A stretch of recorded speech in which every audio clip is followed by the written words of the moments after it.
An Afternoon with Bond, Ruskin Bond. The name of the story? The Eyes Have It.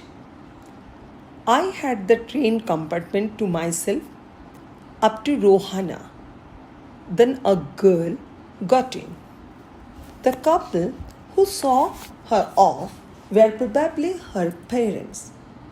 They seemed very anxious about her comfort, and the woman gave the girl detailed instructions as to where to keep her things, when not to lean out of the windows, and how to avoid speaking to strangers. They called their goodbyes, and the train pulled out of the station. As I was totally blind at the time, my eyes sensitive only to light and darkness, I was unable to tell what the girl looked like. But I knew she wore slippers from the way they slapped against her heels. It would take me some time to discover something about her looks, and perhaps I never would. But I liked the sound of her voice and even the sound of her slippers. "Are you going all the way to Dehra?" I asked. I must have been sitting in a dark corner because my voice startled her. She gave a little exclamation and said, "I did not know anyone else was there."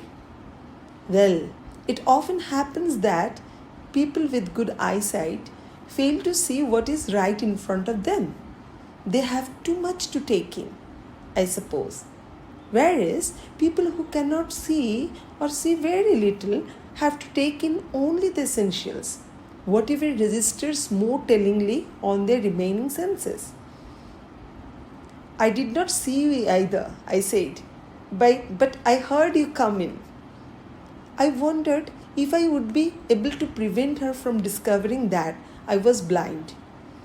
Provided I keep to my seat, I thought it shouldn't be too difficult. The girl said, "I am getting off at Saharanpur.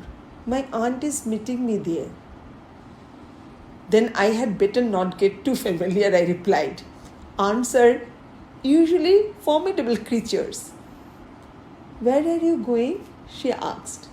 "To Dehra and then to Mussoorie." "Oh, how lucky you are. I wish I were going to Mussoorie. I love the hills, especially in October." "Yes, this is the best time," I said, calling on my memories. The hills are covered with wild dahlias, the sun is delicious, and at night you can sit in front of the log fire and drink a little brandy. Most of the tourists have gone and the roads are quiet and almost deserted. Yes, October is the best time. She was silent. I wondered if my words had touched her or whether she thought me a romantic fool. Then I made a mistake. "What is it like outside?" I asked. She seemed to find nothing strange in the question. Had she noticed already that I could not see? But her next question removed my doubts. "Why don't you look out of the window?" she asked. I moved easily along the berth and felt for the window ledge. The window was open and I faced it, making a pretense of studying the landscape.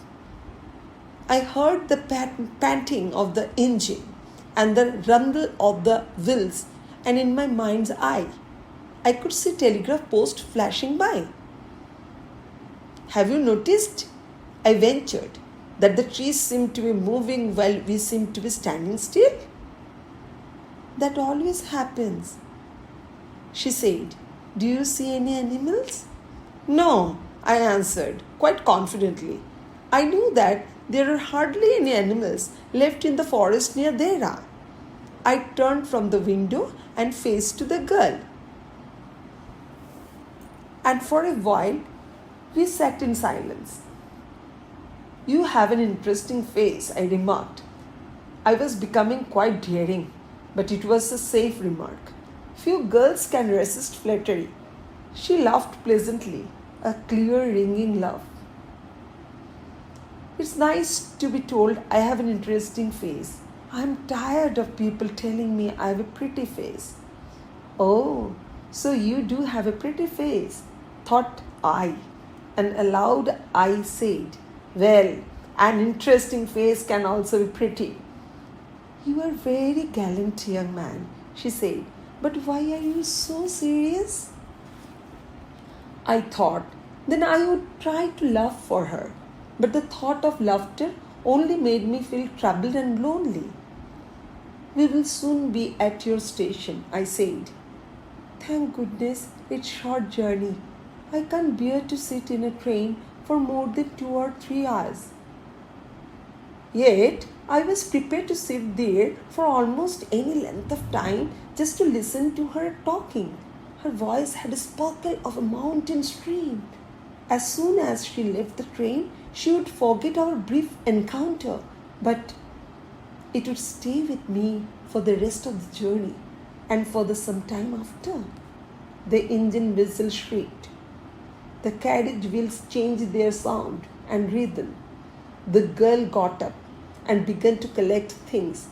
I wondered if she wore her hair in a bun or if it was plaited. Perhaps it was hanging loose over her shoulders, or was it cut very short? The train drew slowly into the station.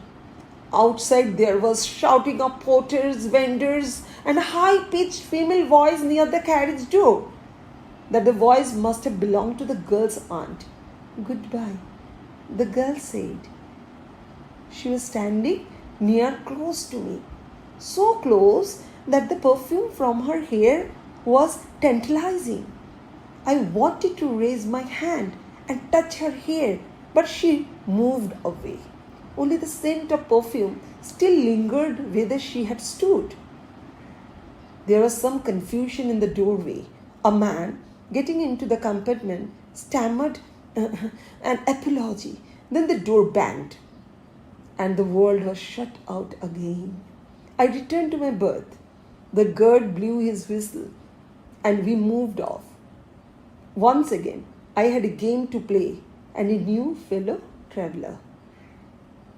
The train gathered speed. The wheels took up their song. The carriage groaned and shook.